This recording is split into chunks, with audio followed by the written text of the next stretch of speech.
안녕하세요. 넥스트먼입니다. 이번에 할 종목 대주전자재료이고요. 대주전자재료는 많은 신분들이 아실 거예요.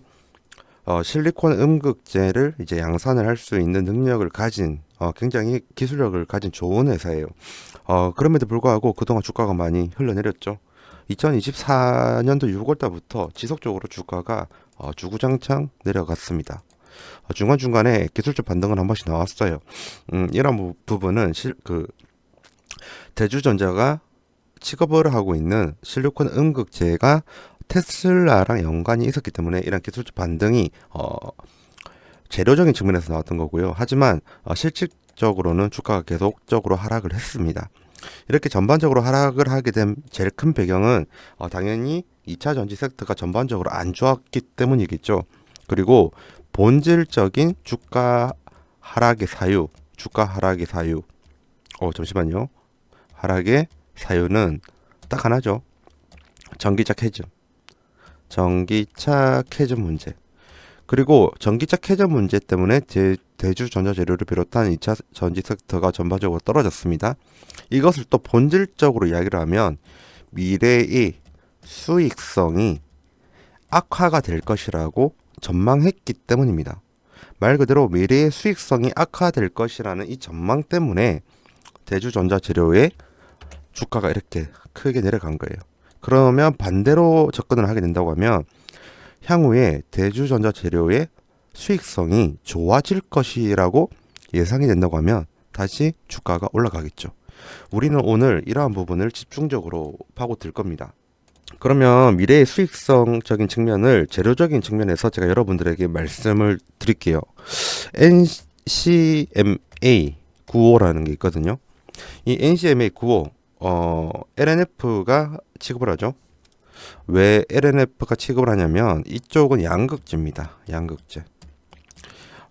테슬라가 신형차를 이제 예전부터 개발을 했었고요. 그리고 그것을 이제 양산을 해요. 2170 배터리라고 하는데 여기에 들어가는 양극재가 바로 NCMA95입니다. 이건 LNF 거고요. 이게 뭐냐면 니켈 함유량이 95%라는 말이에요. 니켈이라는 것은 에너지 밀도를 올려주고요. 그리고 주행 거리를 넓혀줍니다. 그러면 이러한 좋은 양극재와 호환이 될 수 있는 보다 기술적인 음극재가 필요합니다. 그럼 볼게요. 이 양극재와 호환을 이룰 수 있는 음극재. 기존의 음극재 같은 경우에는 흑연을 사용했거든요. 근데 이 흑연을 기존의 흑연을 대체를 해가지고 좀 흑연의 한계가 있습니다. 우리나라의 대주전자재료가 실리콘 음극재를 만듭니다. 그래서 기존의 이 LNF의 양극재의 서로 상호 효과가 실제로 굉장히 좋았습니다. 그 결과 방금 말씀드렸던 테슬라의 2170 배터리 쪽으로 배터리가 아니죠. 2170 맞네요. 신형차 이름이 Y거든요. 그 Y에 들어가는 신형 2170 배터리에 음극재로 채택이 되었습니다. 그게 대주전자재료의 상승의 제일 큰 모멘텀이고요. 그러면 이 부분에서 봤었을 때 향후 미래성을 좀 검증을 받을 수가 있습니다. 한번 볼게요. 현재 테슬라가 판매하는 차량 대수가 한 177만 대로 알고 있어요. 비교를 한번 해볼게요. 예를 들면 아우디가 167만 대 팔거든요. 아우디보다 많은 이제 대수를 판매를 하고 있습니다. 여기에 더해서 2030년 된다고 하면 이게 예측치가 25년도에 나온 거예요. 2024년도, 2023년도에 나온 그 희망 수치가 아니고요. 2025년도에 발표한 수치예요. 2030년도쯤 되면 전기차가 대략적으로 530만 대 판매가 될 것으로 보고 있거든요. 당연히 선두주자는 테슬라입니다. 이 테슬라의 음극재를 바로 납품은 아니죠. 그 파나소닉이랑 LG 엔솔 통해서 들어가는 거니까요. 어쨌든 이 음극재를 테슬라에 납품을 한다는 것 자체는 바로 미래성이 있다는 겁니다. 미래성과 수익성이 있다는 거죠. 당연히 기술력이 뒷받침되니까 이러한 부분이 나오는 거겠죠. 그래서 여러분들에게 말씀을 드리는 거예요. 이렇게 미래가 확실한 테슬라에 납품을 할 수 있다고 하면 추후에 테슬라뿐만 아니라 현대차, 현기차, 그다음에 이제 유럽에 있는 완성차들한테 추가적인 납품이 가능한 부분도 있다. 그리고 추가로 한다고 하면 중국에 있는 전기차 쪽으로도 추후에 납품을 할 확률이 높다는 것이 이러한 정보들이 내포되어 있는 겁니다. 미래의 정보가 이 안에 내포가 되어 있는 거죠. 그러면 당연히 미래의 수익성은 좋아질 수밖에 없습니다. 그리고 테슬라 같은 경우에는 말 그대로 트럼프의 남자라는 부분이 있죠. 트럼프의 남자. 그래서 2차 전지 섹터가 전반적으로 좋다고 하면 테슬라와 직접적인 혹은 직간접적인 연관이 있는 대중전자재료의 테마성은 올라갈 수밖에 없습니다. 그러면 자동적으로 수급은 모이거든요. 이러한 부분들을 종합적으로 볼 때 확실히 지금 대주전자의 주가의 흐름은 좋다라고 여러분들에게 말씀을 드릴게요. 지금 학계에서 본다고 하면 저는 우선 여러분들과 함께 장기 이평선을 한번 보고 싶어요. 장기 이평선이 아니라 이평선들 보고 싶어요. 우선 이 회색 부분이 121선입니다. 이 121선을 돌파를 했죠. 돌파를 하고 조정을 받고 다시 올라가고 있습니다. 전형적인 N자 반등을 이루고 있고요. 그리고 이 121선을 뚫을 때 여기 그리고 여기 골든 크로스가 나왔죠. 골든 크로스가 나오고 여기서도 연달아 골든 크로스가 나옵니다. 골든 크로스가 연달아 나와서 주가가 지금 우상향하고 있다라고 보이거든요. 지금 골든 크로스가 하나 더 남았어요. 가장 큰 골든 크로스죠. 121선과 61선. 원래 제일 큰 골든 크로스는 21선과 61선 그리고 61선과 121선이라고 하거든요. 이 제일 큰 골든 크로스가 하나 남아 있어서 나중에 한 번 더 추가적인 상승 모멘텀이 확실히 올 수 있는 부분은 기술적인 분석으로 보면 답이 나옵니다. 그리고 지금 전형적으로 차트의 생김새가 컵 앤 핸들식으로 가죠. 컵 앤 핸들을 모르시는 분들을 위해서 잠시 설명을 드릴게요. 컵 형태예요. 컵 형태고 그 다음에 손잡이 형태로 주가가 움직여요. 그 다음에 주가가 슈팅을 합니다. 이것을 컵 앤 핸들이라고 하거든요. 지금 대주전자의 차트의 움직임은 전형적인 컵 앤 핸들의 움직임으로 가고 있습니다. 이 컵 앤 핸들의 움직임으로 갈 때 제일 중요한 것은 거래량입니다. 어떤 거래량이냐면 떨어질 때의 거래량 이 부분이죠. 그리고 바닥을 다지고 다시 재반등을 할 때 따라오는 이 거래량이 충분하다고 하면 컵 앤 핸들의 힘이 더 받아가지고 지속적인 상승이 가능하거든요. 이러한 부분이 지금 보이고 있다는 것을 여러분들에게 말씀을 드리고요. 그리고 이 컵 앤 핸들의 양쪽 말고 밑바닥 쪽 보잖아요. 이 부분에서도 거래량이 아마 매집일 확률이 높아요. 이렇게 된다고 하면. 그러면 이 정도의 매집을 통해서 추후에 주가가 상승이 급등이 나올 확률은 충분히 있다라고 말씀을 드릴게요. 중간 요약을 드리면 지금 소재적으로 충분하죠. 소재적으로 테슬라의 신형 2170 배터리 쪽으로 대주전자재료의 음극재가 들어갑니다. 이 부분으로 볼 때 미래의 수익성은 확실하다는 느낌이 들고요. 그리고 차트상으로 볼 때도 거래량이 컵 앤 핸들 모형으로 본다고 하면 충분하다. 거래량이 충분하고 추가적인 슈팅은 이평선만 봐도 충분히 나올 것으로 보인다가 오늘 여러분들에게 드릴 수 있는 기술적 분석 그리고 소재적인 분석에서의 대주전자재료 급등의 사유입니다. 추가적으로 수급을 더 보도록 할게요. 수급을 좀 보면 기관이 매집을 많이 했습니다. 여기 한번 보세요. 제가 한 달치를 본 게 아니라 일부러 1월 3일부터 봤거든요. 1월 3일이 언제냐면 다시 한번 차트 봤다가 돌아오도록 할게요. 1월 3일은 바닥을 찍는 그 시점입니다. 바닥을 찍었던 그 시점부터 누가 매집을 하고 있었냐 이 부분을 저는 궁금해서 한번 봤었거든요. 1월 3일부터 오늘까지 본다고 하면 기관이 매집을 하고 있었습니다. 근데 그동안 주가가 크게 오르지 못했던 거는 외국인이 좀 약간 판 부분이 있기 때문이거든요. 하지만 외국인보다 기관의 매집이 더 컸죠. 그래서 충분한 상승 효과가 있었고요. 그 덕분에 주가가 상승을 한 부분이 있다라고 말씀을 드릴게요. 근데 여기에서 기관이 매집을 했죠. 맞죠? 이게 중요해요. 우리나라 작년 12월부터요. 올해 2월 초까지 주가가 급등을 했던 종목들 제가 몇 개만 좀 한번 적어 볼게요. 레인보우 로보틱스도 있었고요.